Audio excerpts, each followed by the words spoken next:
Within the many oak trees present in the Netherlands, we can find all sorts of acorns of different shapes and sizes. I thought this one was an exotic form of acorn. It looks like a fruit growing on an oak tree. It is round, looks like a small young apple, but brown? Weird. And on this particular tree, I remembered that it had given acorns the last year. So the question became, what is this? Is this some sort of summer fruit of the oak trees? Is this used for anything? And why are they so light in weight? I soon found out. This is not an acorn. This has nothing to do with acorns.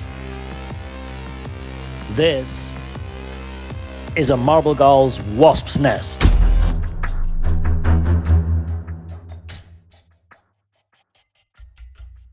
Oak Marble Gall Wasps reproduces in 2 generations per year. The development of the first generation spans through the period between January and February, where the wasps trigger the growth of galls measuring up to 5 mm in diameter that exhibit a green color. Each gall is induced by the eggs that a female lays and/or chemicals excreted by the adults.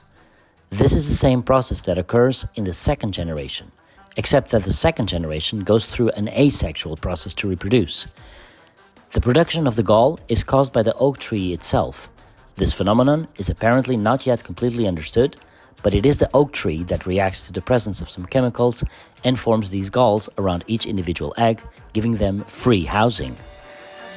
Some oak marble gall wasps lay their eggs on the leaves, and then the leaves themselves react to the presence of the eggs. In this case, for the marble gall wasp, this occurs on the twigs of the oak tree, just on the fresh leaf buds. The female of the first generation comes of course from the previous generation, which develops in the months of August through to September. And for the first generation, this usually occurs in Austrian oaks. August is the current month, and we are looking at the second generation marble galls. This second generation reproduces asexually by a process known as parthenogenesis. These marble galls can grow up to 30 mm in diameter. The ones we are looking at are slightly smaller. The second generation usually prefers the penduculate oak. For both generations, it is fairly common to only see one larvae developing per gall. However, for the second generation, the galls may be reused or even occupied by other species of gall wasp or even other insects.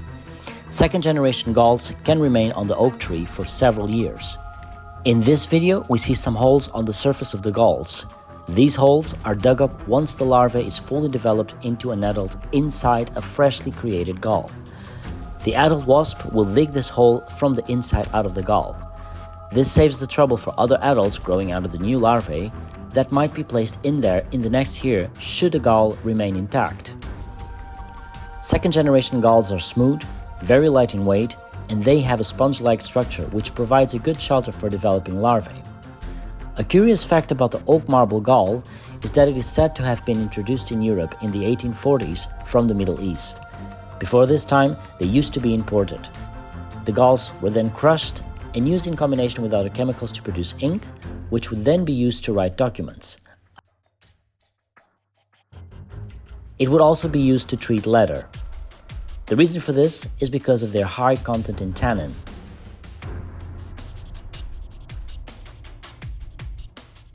Tannins are biomolecules that can bind to proteins and other organic compounds. This property is what allows them to be used in different ways.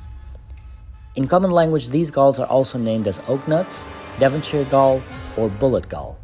Although they may appear to be damaging the oak trees affected by these growths, in reality, the wasps are just making a home in the oak tree, and the oak tree mostly goes by unaffected. Most oak trees suffer no health effect after being triggered by the gall wasps. The marble gall wasps belong to the genus Androcus and species Collari.